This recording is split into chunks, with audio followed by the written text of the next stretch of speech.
Яагаад яг тийм зүйл тэ бодохоор болов гэхлээр тэнд бас нэг байна те. Ингээд ерөөхдөө амар их байдгаа энэ машин одоо энэ Европод. Tesla чинь бас энэ дээдл ингээд тэр чигээр юм шилэн мэлэн байдаг шүү дээ. Тэгээ. За, сайн уу манайхаа. За, өнөөдрийн бас нэг сонирхолтой бичлэгээр би таадаг. Одоо энэ Европын холбооны улстай миний зүгээр харсан миний бодлоор байгаа одоо ийм хоёр төрлийн хятад машин байгаад байгаа. Тэрийг таадаг харуулъя заяа. За тэгээд энэ харуулахаас өмнө энэ бичлэгийг үзэж байгаа бүх хүмүүст харах зөвхөн миний хувьдаа бодож байгаа бодол гэдгийг та бас анхаараарай. За тэгээд ерөнхийдөө яг хоёр төрлийн машин явдаг хятад. Миний харснаар BYD-гийн ерөн загварын машинууд. За нөгөөх нь бас нэг арай өөр Honda загвар машин. За тэрийг нэрийг нь би одоо сайн мэдэхгүй байна. Ерөнхийдөө амар харагдж идэг. Хурдын зам дээр ч ер нь маш их явж идэг байхгүй. За тэрийг та харуулъя. За тэр машин нь болохоор энэ. Тэгээд лого нь ерөөхдөө нэг иймэрхүү. Ийм хоёр сум ингээд хошуугаа нийлүүлсэн юм шиг тий. Ийм логотой байт юм лээ. За тэгээд ерөөхдөө энэ ингээд 360 камертай. Одоо ингээд харж ивэл та тэнд бас нэг байна. Тэнд бас нэг байна. За тэгээд ерөөхдөө тэнд бас нэг байна тий. Ингээд ерөөхдөө ингээд амар их байдгаа энэ машин одоо энэ Европод. Доторхын хэвлээ харцгаая. За доторх нь бол мэдээч маш гоё юм минималист загвартай. Би ингээ харснаар энэ юу юм шиг байгаа юм. Теслатай их төстэй юм билэ. Доторх энэ загвараараа. Tesla чинь бас энэ дээдл ингээ тэр чигээр юм шилэн мэлэн байдаг шүү дээ. Тэгээ нэг илүү дутуу юм байхгүй тий. Яг иймэрхүү байдаг хөөхгүй. Тэгвэл асааж үзье.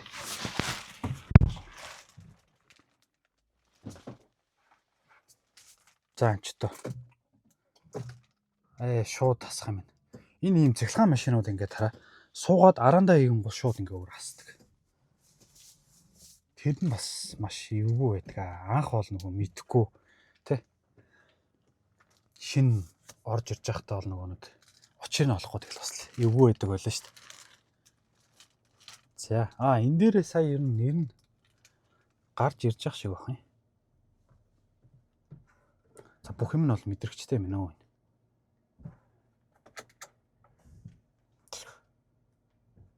Bluetooth холбогдох юм байна. 360 камер тий. За тэгээд нөгөө машины хувьд бол мэдээч BYD тий сая хэлсэн Монголд амар их яваад байгаа юм шиг үлээ. Ер нь Facebook-оор ч гэсэн айгүй их BYD гэл рекламууд мангар их яваад байгаа тий.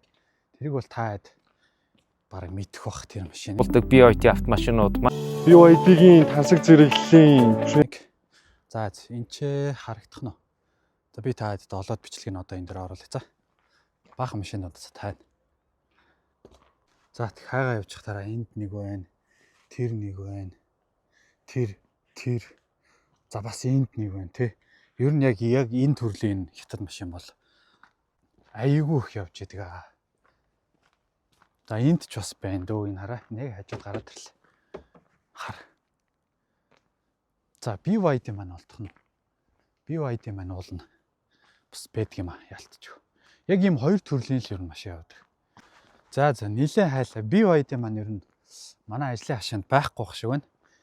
Тэгэхээр би зөвөр интернетээс хайгаад таад зургийг оруулаад өгч цаах нөгөө бичлэгэн дээрээ тэгээд таад тэнчэнээс хараарай. За тэгээд миний бодол шүү заяа. За би дахиад хэлээ манайга миний бодлоор шүү. Одоо нөгөө Facebook бас интернетээр амар яваад байгаа те нөгөө нэг танк 300 гэл 700 тэгээ нөгөө нэг Leopard 5 билүү айхтар машинууд гараад ах шиг байсан те.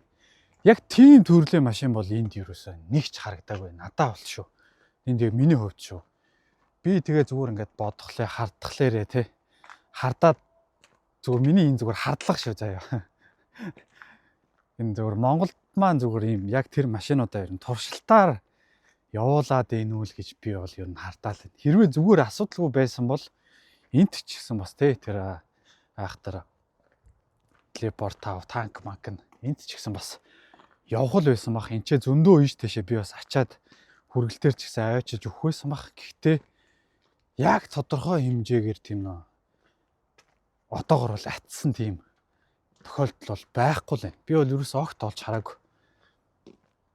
Одоо бид хэд чинь 7 хоногт хамгийн доотлол нь 7 хоногт би бол нэг 16 17 машин ачиж байгаа юм.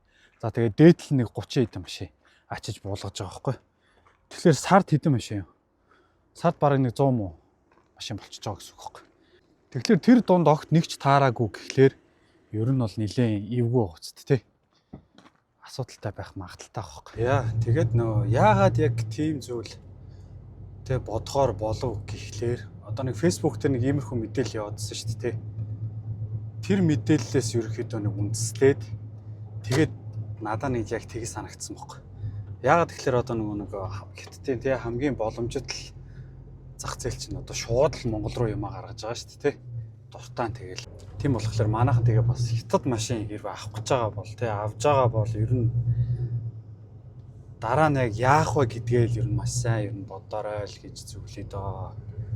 Хичнээн тэгээ гой сайхан байсан ч гэсэн тий жишээ нь одоо саяны энэ хүний жишээнээс харахаар ингээл машин тэрийг шатснаас ахуулаад тэгээ даатгалан жишээ нь ингээд үйлчлэхгүй гэж шүү дээ тий. Тэгэхээр хятад машин ер нь яг зөв үү буруу юу л гэдгийг ер нь сайн л их талаарай.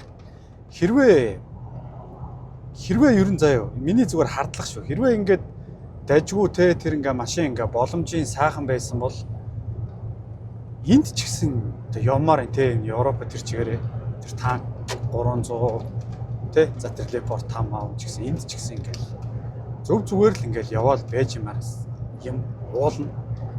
Тэгээ данс тэгээд байхгүй байгаад их юм. Тэр нь маш ингээ сонирхолтой болсон гэж байна. За тэгээд та хэд бас өөрсдийнхөө санаа сэтгэлийг комент сект бас бичээрэй заа. За тэгээд бичлэг маань таалагдсан бол лайк бас subscribe дарахаа мартаа манайхаа.